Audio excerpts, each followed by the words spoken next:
Okay. Hello, everyone. Thank you for being here today. I really appreciate your time, consideration, and effort in wanting to be here and learning more. We're going to be talking today about It's More Than Just Drunk Driving, Alcohol and Its Costs on Youth by me, prevention educator Ruth Del Pino. And hopefully we have some good discussion today.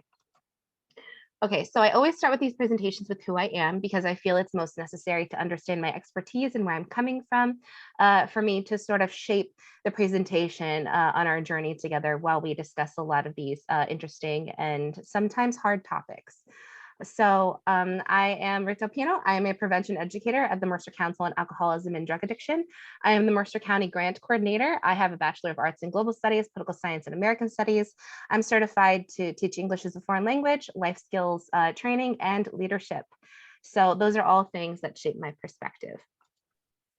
And a lot of the time people ask, why this presentation? Well, there are a lot of reasons, but number one is not to scare you. This is to inform you. This is also not a parenting class. You are the best parent for your child and the best caregiver for the children you interact with. You know them the best. And you've probably known them longer than they've known themselves. So also my perspective is shaped by my approach, meaning any sort of learning experience I have, as a prevention educator always finds itself and informs these presentations. Also, this is some evidence based and evidence informed presentation, meaning that all of the data and every sort of study, any sort of news articles, all those things I collect and put them together for this presentation so that you all can look at them later, just in case you are wondering about what that means. And you can go over the resources with me as we go through this presentation. And those resources will be linked in the YouTube description below. Also, I also want to preface with drunk driving is not the focus of this presentation, and for many reasons, but more specifically, drunk driving is the end of a lot of things that could be prevented. So this is the answer to all of the it's more of a educating on drunk driving is more like harm reduction, and we are a prevention agency. So we try to discuss a lot of the before effects so that we can mitigate anything that may increase to that level. All right, here we go. And once again, if you have any questions, you can put them in the chat anytime. I welcome all questions. You can unmute yourself at any time as well. So first thing we're going to be starting with is addiction in early adolescence, because we do want to start as young as possible to understand the implications of what dependence on alcohol may look like. I talked about last week about alcoholism in youth, and that is a great video to sort of reiterate the points that I'm making here, but we're sort of going to fast forward through a lot of that. But I do want to start with this for us to understand what the basis will be moving forward. I do have some statistics out here, and they are all written down because there's just a lot of numbers. So I apologize if it seems like I'm throwing a lot at you at once.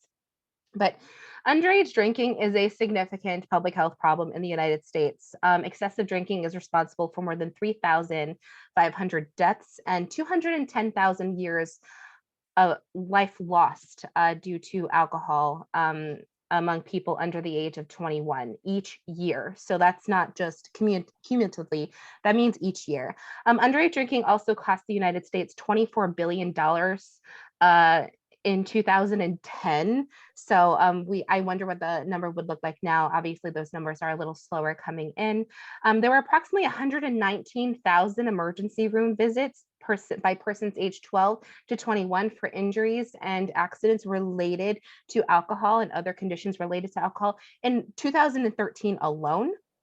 And I do have the statistics out here that is actually backed by the scientist that is I'm going to be quoting in this video. And he kind of, I want there to be sort of a process here when we think about what addiction looks like. And if we think about children and whether or not they decide to drink, if you start drinking at the age of 18, this is the claim that the scientist makes, and there are a lot of studies that actually back this up. Those studies are also cited in the resources at the end of this presentation. If you start drinking at the age of 18, you are 25% more likely to develop a substance use disorder. If you start drinking or using drugs at the age of 21, you are 4% more likely to develop a substance use disorder. Now, what does that mean? There are a lot of nuances to what those numbers actually mean, but really what it means is that the development of the brain is the foremost important thing that we have and that we should discuss when talking about children because of the decisions, because of the decision making, because of the ability for them to navigate through the world and come to terms with their own autonomy. That is a holistic source that we need to understand and something that I think should be discussed more when it comes to substance use disorders and addiction in early adolescence. So we're just going to be talking quickly on the teenage brain and how it actually is primed for addiction if substance use disorders are a thing and substances are introduced to younger children. All right, here we go. This is a great resource, by the way. I think more and more now people see addiction as a developmental disorder. We think about addiction as something that just happens to adults, but in truth is, it really has its roots stemmed in adolescence. That's when first most of the people who become addicted try drugs. For example, if you start using an illicit drug before you're 18, we have a 25% chance of becoming addicted. But if you start using an illicit drug after the age of 21, you only have a 4% chance of becoming addicted. So adolescence is a crucial time for the development of addiction. And I started to become very interested in that because I looked at the effect of nicotine on cocaine. And I found that actually nicotine has a very unique ability to basically loosen the DNA. And Eric was talking about gene expression. And when that DNA is loosened, what happens is that when cocaine comes along, then there's a much more massive increase of gene expression that's related to addiction. And in my research, I started looking at the effect of nicotine specifically on cocaine. And I found that nicotine has this effect that it increases gene expression that's related to addiction. But what I found actually later in adolescence was something very different. I didn't expect that. I thought that nicotine would do that even more so in adolescence. But I found something very different.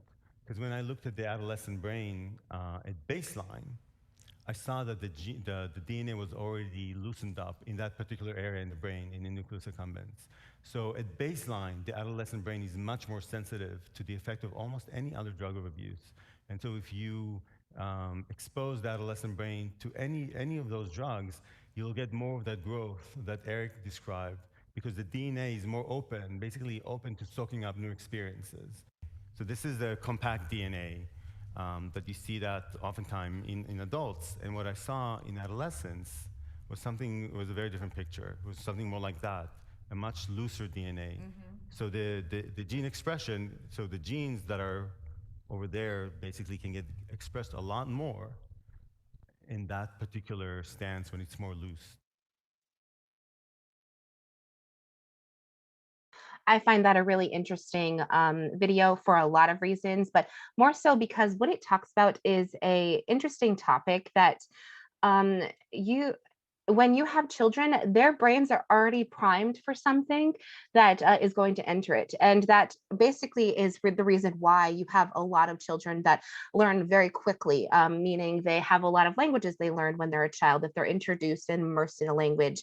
This is also the reason why they're able to quickly pick up tasks that older people may not be able to pick up. And this is because their genes are loosened and their DNA is actually loosened for them to absorb a lot of those skills and information. So I find that truly interesting, but also for us to understand that when children do have a substance use disorder, when their body becomes dependent on alcohol and other illicit drugs, it is not always the decision of the child for them to go through their daily life addicted to a substance. Addiction isn't something that is necessarily a choice, especially for children. And that's the preface that we have here, that if they start at a younger age, they have less and less of a choice when it comes to using and abusing alcohol and the misuse of it, which is why prevention education is so important for us to understand on the basis of where we're coming from when it comes to alcohol abuse. So here we go. I also will be talking about hazing. I know this is sort of a jump from early adolescence to freshman orientation, which is usually when people are around the age of 18. But I do really want to understand, I want people to sort of look at this and say, okay, we sort of understand that children are primed for alcohol addiction and primed for them to really want to have a substance, right? So this is sort of saying that this is the societal pressure on top of the biological pressure that a lot of children are facing already. So I'm going to be opening with a hazing definition, and this is the hazing definition based on the Institute for Hazing, I believe. And basic what it says is hazing is initiation, bastardization, ragging, or deposition of any activity expected of someone in joining or participating in a group that humiliates, degrades, abuses, or endangers them, regardless of a person's willingness to participate in the activities.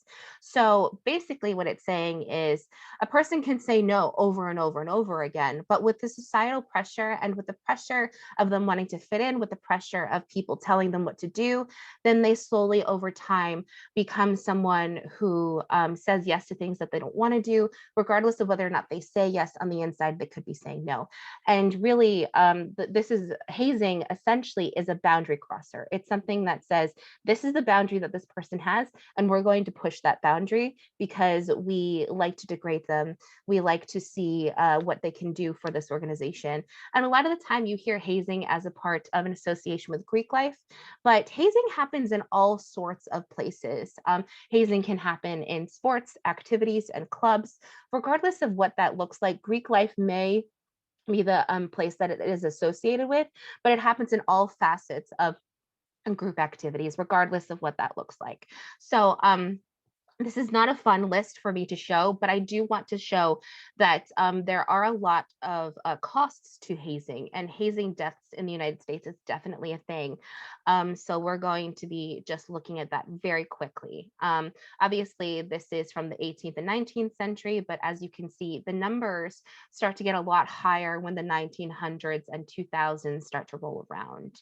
And that's for a lot of reasons. One, loosen restrictions on laws, and two, the socialization of people to pressure others and the access to alcohol started to really become a thing. And as you can see, a lot of these organizations are fraternities and sororities, but that is not exclusively what happens. Occupational hazing is also hazing amongst employees, meaning that hazing also happens amongst people who have the who are just part of a group. The 2010s has a whole category on its own. I'm still scrolling. So yes, there's a lot to it. And most recently, we actually had a hazing incident on March 7th, 2021. So that is something to just keep in mind as we go through. Oh, we have something in the chat. Uh, oh, okay. If anyone wants to go through the list, there are a lot of things here. And what I do want to also reiterate is because there are groups that are social groups, that also means that you have places like the military, you have places like a Dunkin' Donuts employee was actually on this list. There are so many different ways for us to understand what this means. And hazing doesn't necessarily involve alcohol, but I had actually done a lot of the research on this particular list, and more than 50% of the hazing deaths on this list involved alcohol in some capacity. And this is a problem due to a lot of different reasons, but more specifically because alcohol intoxication and the ability to drink and the ability to say no, is less over time when people start drinking and are actually more inebriated over time. So a high level of intoxication, alcohol intoxication, drowning due to being drunk, alcohol intoxication, alcohol intoxication. So there are definitely a lot of lists here and a lot of ways for us to look at this list. So also blood alcohol content was scarily high for a lot of these people as well. So that is something to keep in mind as we go through this list as well, to understand why children and why teenagers drink the way that they do. All right, so Here we go. And also this list is in the resources if you want to look through it on your own. I just wanted to graze through the list a little bit because I know that it is a list that is hard to look at, but it is a really good source of information for us to understand how alcohol and hazing and the ability to die from alcohol poisoning becomes the thing. So, all right. If you have any questions, you can put them in the chat. So I will be talking about this specifically because we are going to be talking about how universities play a role in the way that hazing happens at universities specifically, because in quite a few different studies, non-university peers drink far less than people who are at university. And this can be for a lot of reasons. It can be access to alcohol is a huge one.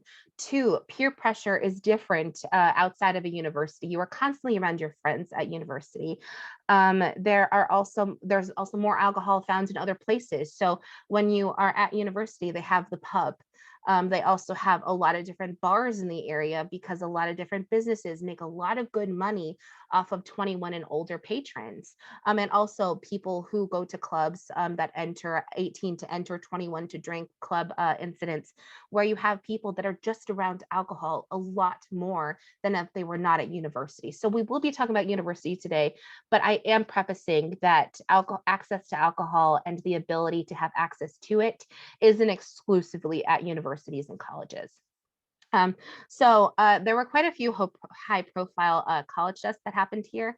So Penn State definitely had one where they had someone who basically encouraged this person to drink and drink and drink and kept feeding them drinks until they passed out and actually ended up falling down the stairs. This is one incident of quite a few.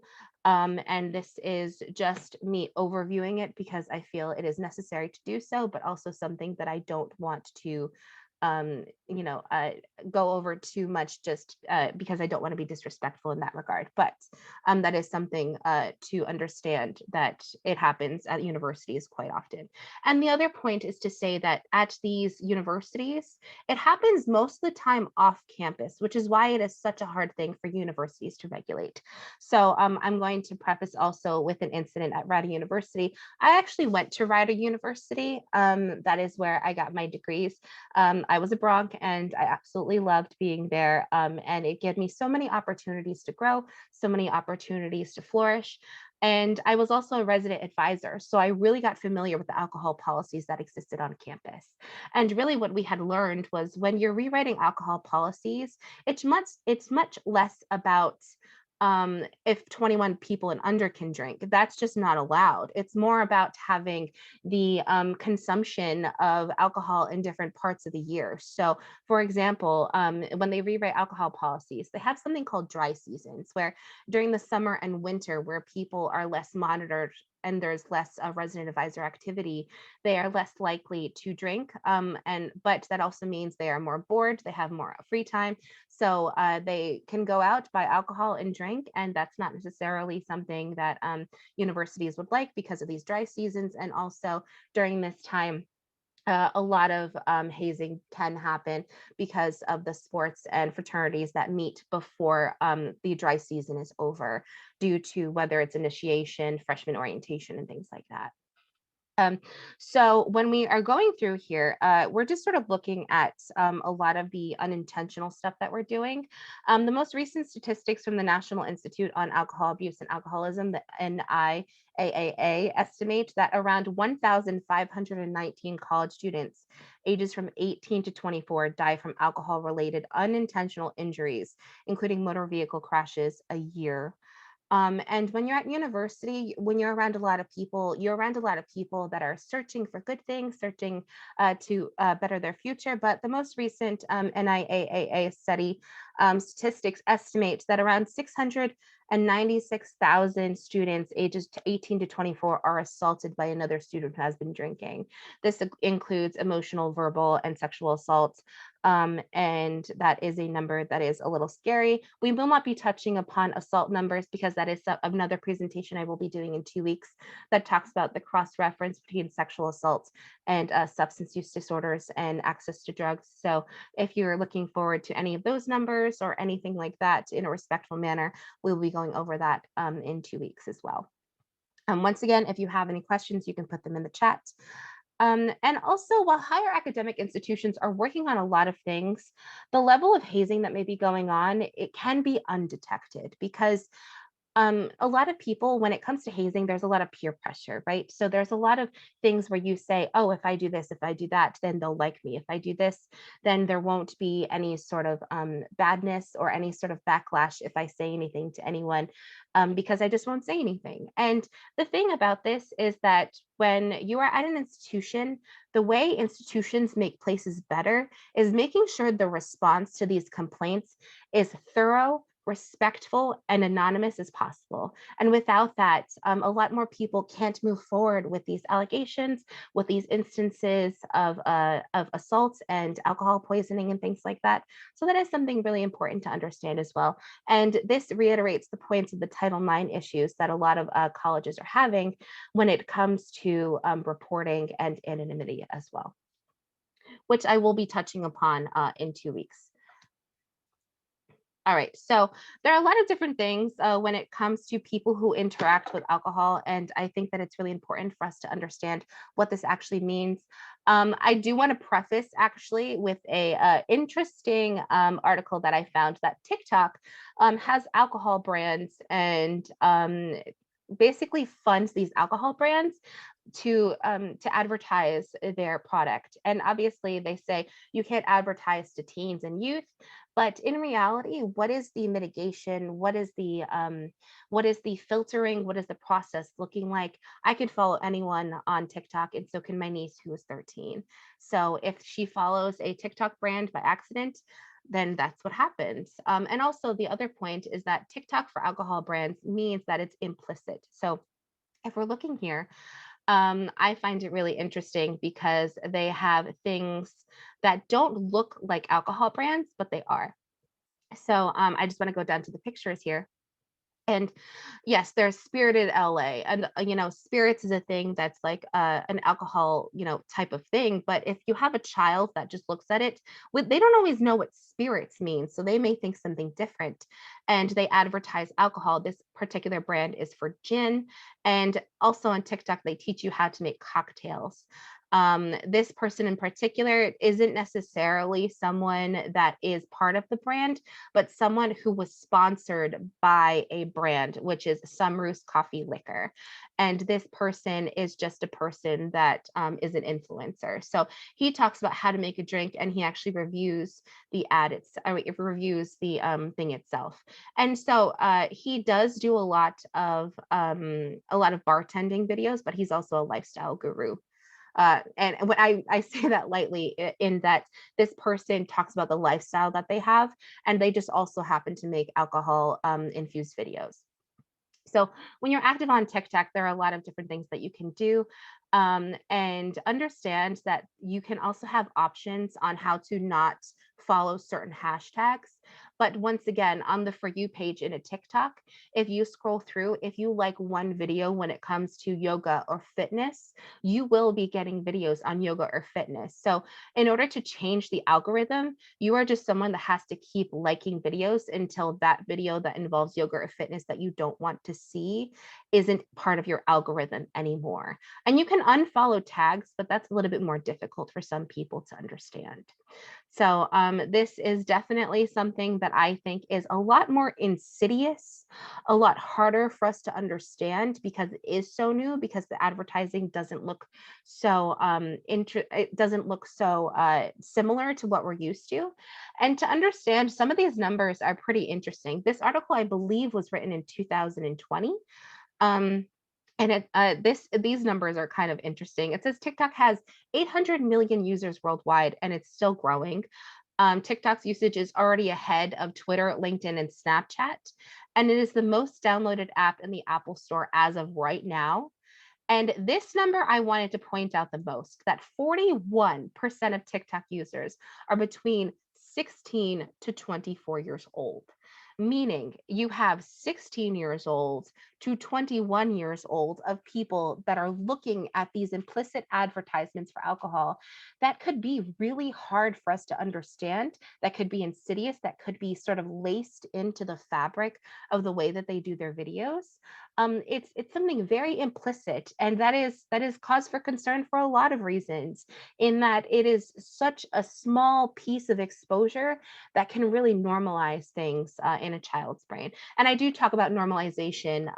I talked about normalization 2 weeks ago in children, and how normalization can really hurt the psyche of a child, for them to understand what using substances can look like. And also, a growing number of adults are using TikTok, but more so, it is a lot of children. And that doesn't even include the children part of it. I have a niece who's 10 and she makes TikToks all the time. And I'm always concerned that she'll come across TikTok brands that are implicitly advertising for alcohol.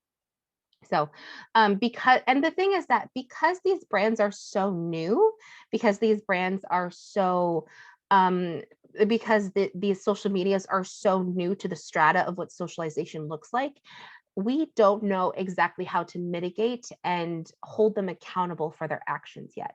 And a lot of people say because you're a private brand, it sort of looks different than if you're a government institution. But I still think that there should definitely be more mitigation and legalization in terms of understanding how to interact with social medias. So that is my 2 cents about that. But that is a very interesting link, and for us to understand how to navigate through the TikTok for drinks brands. So I also am sort of just shifting really quickly to a lot of different phrases that many people have heard when either they are going through a what is it called? A hangover, or a really hard time when you have alcohol. So you may have heard sleep it off and take a cold shower are one of the best ways. I've also heard banana shakes, protein powder, cold water, all of those things, right? And what we really, what a lot of people in prevention education really push is that regardless of what you do to your body after you drink or after you use a substance, there is no way to mitigate how your body processes it, because it is already in your body. So, I also want to say that when you have something like sleep it off, take a cold shower, um, we always have these town stories of what a drunk driver looks like. Excuse me. You always have something that is the tragedy of the town, and that is something that is really hard for us to understand. But a lot of the time when you have people that say, oh, we just wanted him to sleep it off, we just put him in the shower for a little while and he seemed fine. These are the sorts of things that really matter when it comes to understanding how to take care of a drunk person. And this is also why drinking is also so insidious for people who are young. One, because you're drinking at an age that may be really bad for your brain, but two, you're drinking at an age where you don't necessarily understand how to take care of another person, because you never really learned how to take care of yourself. And that is cause for concern for a lot of reasons, because we don't actually know what that looks like. Excuse me.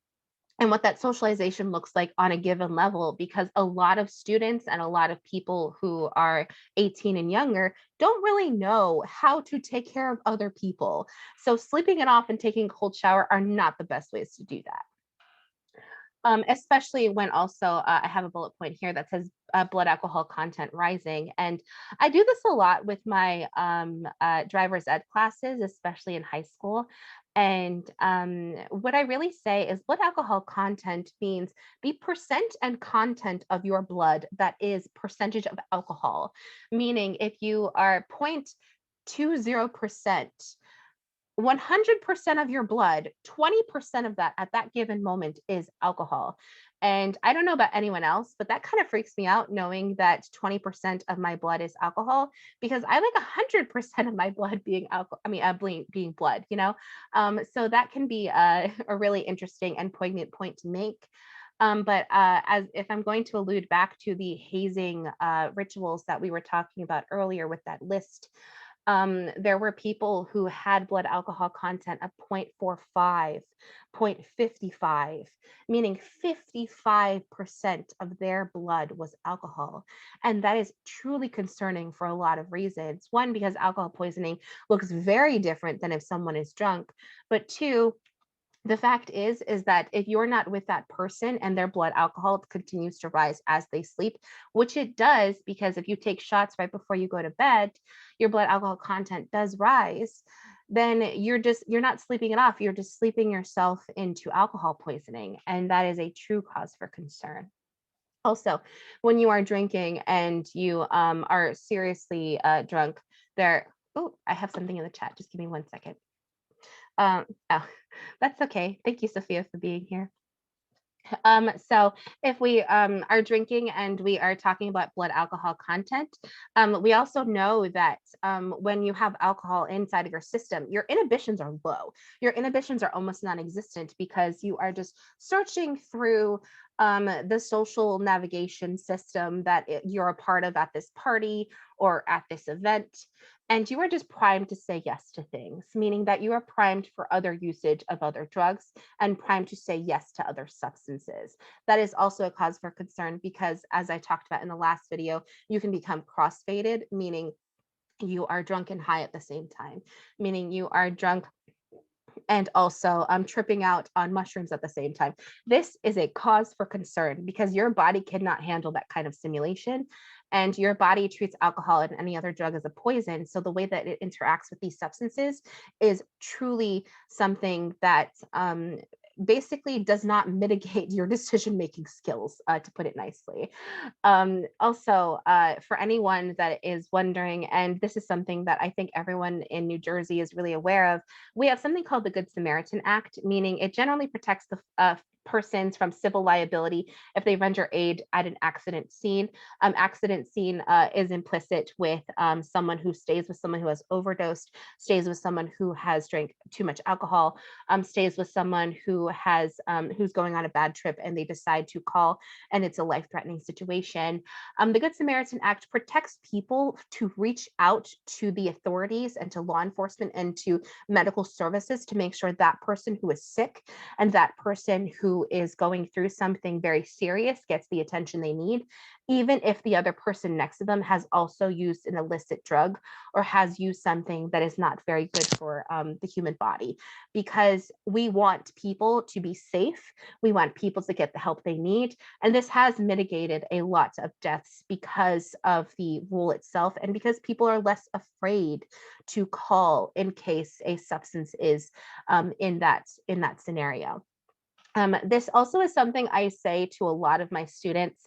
It is a harm reduction method, meaning that it tackles the other end of interacting with illicit substances. But I always say that if you are concerned, if you are scared, if you just make bad decisions at one given day, there is a point and there is a law that protects you to make sure that you and your other friends are protected as well, to make sure that you are making sure that they're getting the help they need, essentially. Once again, if you have any questions or concerns or comments, you can put them in the chat. All right, here we go. So I also get a lot of questions from parents that ask, what if they have friends who drink? Well, concealing alcohol, what does that look like? And I actually had quite a few different ideas on what that looked like: clear water bottles, backpacks. The new thing is a hydro flask. I don't know if anyone knows what that is, but it's just a water bottle that's metal and it keeps things cold or hot depending on what you put in it. Mix anything, you can mix anything with sodas and it's easily concealable. So sodas really do mask a lot of the alcohol smell. But here is some interesting things on this list that I didn't really think of, so I thought I could share. You sometimes children, when they want to conceal their drug usage, they ask to sleep out. They get picked up to go out instead of driving. So, for example, they may have a designated driver. They may also have Uber. If they're just carrying around a water bottle with clear alcohol in it, then that's something as well. Sneaky behavior, mixing alcohol with soda is what I said before. Filling up family liquor bottles with water. So it looks like none is gone. I've never had this scenario, but I know a lot of friends who have drank from hard liquor alcohol bottles and have decided to just say, well, I drank some of the vodka and I'm just going to fill it with water, as if, the adults in the house won't notice. I'm chewing mints and gum to mask the smell of alcohol, waking up with the flu, meaning this may be, in fact, a hangover.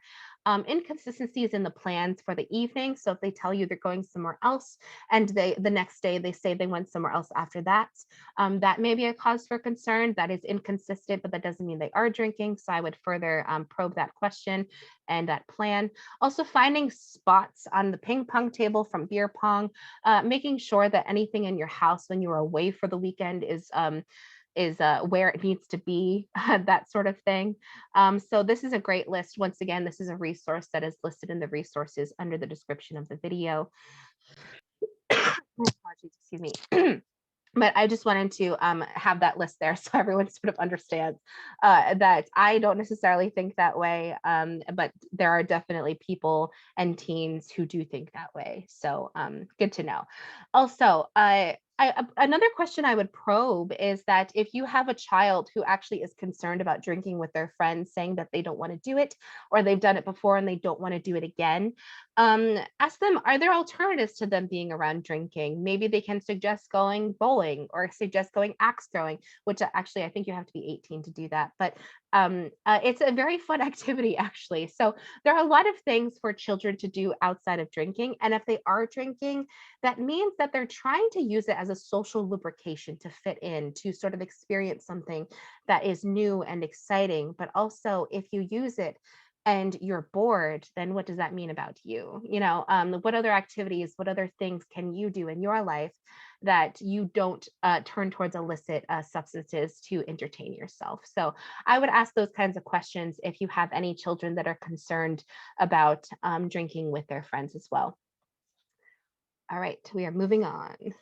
Okay, so I let them drink in my house. I've heard this argument a lot. This may not be you or someone you know. This may have been you or someone you know. There's a lot of different studies that have gone through here, and I have one study that is very exhaustive, and reading through it was really interesting. But essentially, what it found was that if you are drinking with someone, if you are drinking, especially with a parent, and the parent is the one that offers the beer or the percentage of alcohol or whatever, then this may mean that the child may have a positive opinion on what illicit drugs are and a positive opinion on alcohol in the first place. Now, I've heard a lot of parents say if they're going to have their first drink, then I'm going to be the one to give it to them, and that may be fine for what you want to sort of have that relationship with your child or with anyone in your life that's a child, but also to understand that there are a lot of different parts to it, and that you may give them the first drink, but now they are primed to know that alcohol is not that bad. And if they think that alcohol is not that bad, then they always search for it in other sources. If you are drinking alcohol with them, that's not the only time they're drinking alcohol most of the time. And also to understand that if an adult figure in their life has a healthy relationship with alcohol, the child usually will too. If the adult in their life doesn't have a healthy relationship with illicit drugs, then the child probably won't either. Um, so there's that. Also understanding that, what pressures you have to be the cool adult. Do you have to be the cool adult? You're the parent, you're the person in charge, you're the person giving the information away. Is it okay to be cool rather than being safe? So those are all questions that I would like to address as well. I do have something that talks about talking to your kids before it matters. And this is a program that I had done in December, but I did want to allude to it. And one, I say it better in the video. And two, I've already said these words, so I just figured I'd say them again. So here we go. Making sure that it loads. Here we go.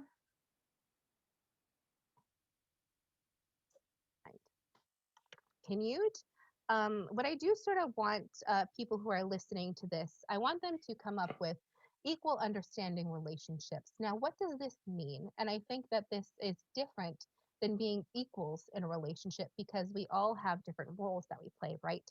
But an equal understanding relationship essentially means that you understand equally what your roles are. So, for example, I have quite a few here, but if you can make your lists on your own, that would be great. And we're talking about what this looks like. For me, I think it could be a healthy superior and subordinate relationship. So, where this sort of plays in is they understand your work, your superior, they respect your creativity, they understand when things can go wrong and they may go wrong, and they may understand the mistakes you make and give you other chances to make things right while not belittling you when you make mistakes. So that's sort of what an equal understanding relationship example would look like. For a mother and a daughter, um, I I know for when I was growing older, I became more of a friend to my mom than I was a daughter, but we're still mother and daughter. So we are like friends, but we do understand that there are certain subjects and comments that not should be made from one party to the other. You are close, you understand each other, but you also know the limitations of having a parent child relationship. So, once you get older, there is a point where you can see your parents as equal, but depending on where you are in life, I'm 25, my mother is going to be 60 soon. So it's sort of there's sort of a balance between what can be said and what cannot be said considering on life stages, right? So the next thing is this is probably the easiest to have an equal understanding of, or I would argue the hardest because they are your equal. So you have different expectations for these kinds of relationships. So a friend, right? Or a boyfriend and a girlfriend. These should be equal relationships and equal understanding relationships. You both get along and are there for each other, but you also understand limitations of the other person. For example, if they have job, then you work around their schedule, while they work around yours. This is probably easiest to express your needs because they are your equal in this certain social situation.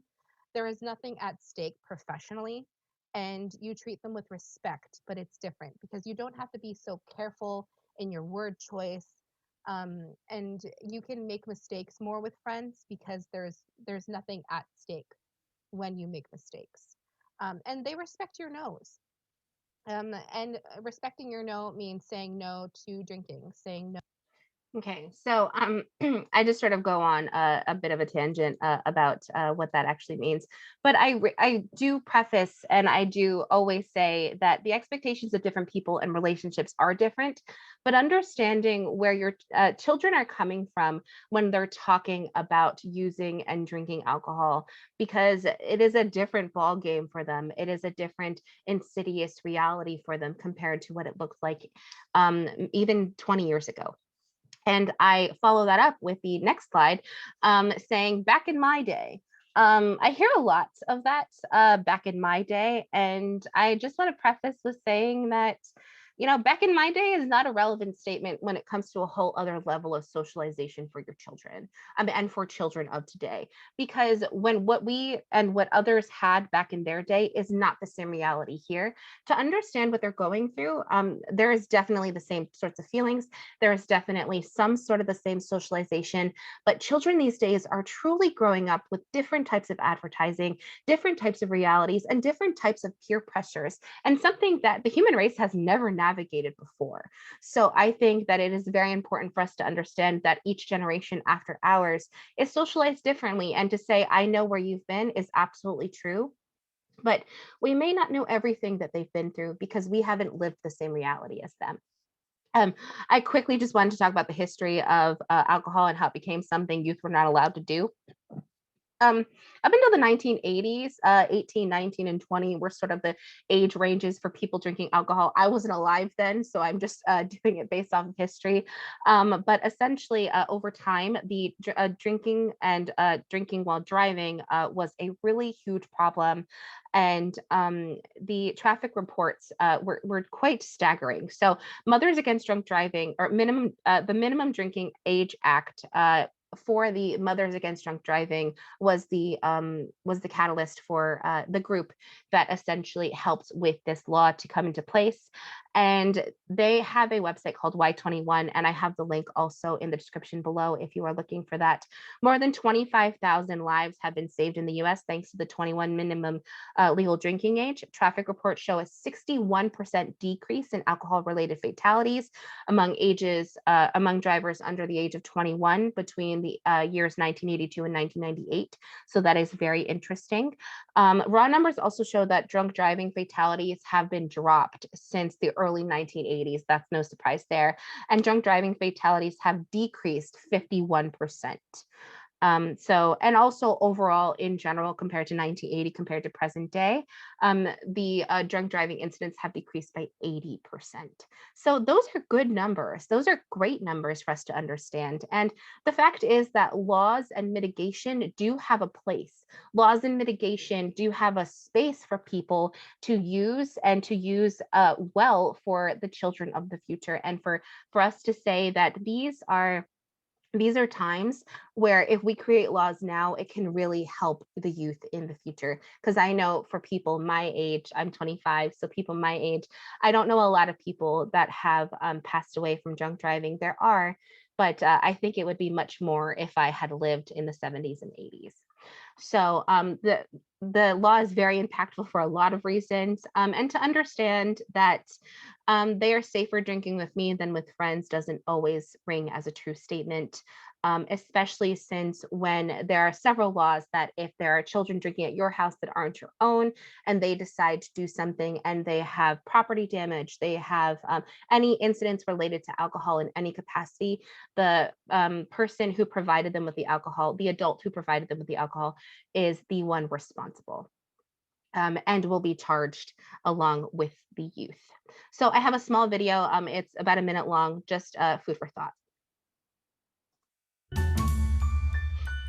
Many parents believe that providing alcohol to their teenager at home or in a safe environment will protect them from using alcohol in harmful ways, like binge drinking or other alcohol-related harms. But in fact, the opposite is true. Parental supply of alcohol is associated with an increased likelihood of binge drinking, of experiencing alcohol-related harms, and in fact of experiencing symptoms of alcohol use disorder later on. Parental supply is also associated with an increased likelihood that teenagers will get alcohol from other sources like peers or older siblings. So providing alcohol to teenagers doesn't protect them from getting it from other sources.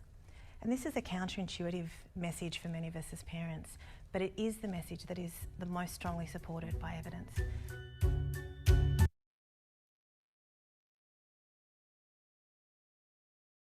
I couldn't have said it better myself.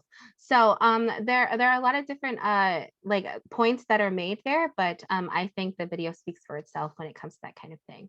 So I will be closing out this presentation with talking about what can I do? And I always have questions about what can I do? What can we do as parents, as caregivers, as teachers, as prevention educators? It's not hard. I mean, it's not easy work, essentially, is what I'm prefacing here. But having hard conversations with them is truly important. Understand that when they come to you, you should never assume, no one should ever assume that they're asking about something because they are doing it or because they've done it before. And if they have done it before and they're asking, that shows a moment of growth. That shows a moment of reality that they are coming to, that you are the person that they can come to for this information. So know that when they come to you, it's a compliment. It is not anything else other than that. Also, I said this in the last video, but know what their room looks like. And I don't mean that you should be stepping over boundaries or stepping over anything related to boundaries. But in terms of rearranging their room, understanding that there may be more hidden things in the closet, or there may be more hidden things in the desk or things like that, just understand that children try to be sneaky, but sometimes they're kind of obvious on where they hide things. Their backpack is also another place for that as well.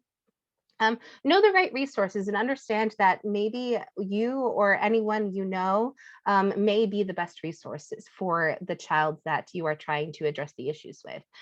Know the guardians of your kids' friends in terms of any capacity. So whether or not you have children in your classroom, children in your life, know that if you are taking care of that child in any way, know that there are guardians of your kids' friends, and know that they are also trying to reach out and make sure that the children in their lives are good as well. So it's most of the time a really good intention just to get to know the adults around children that you are taking care of.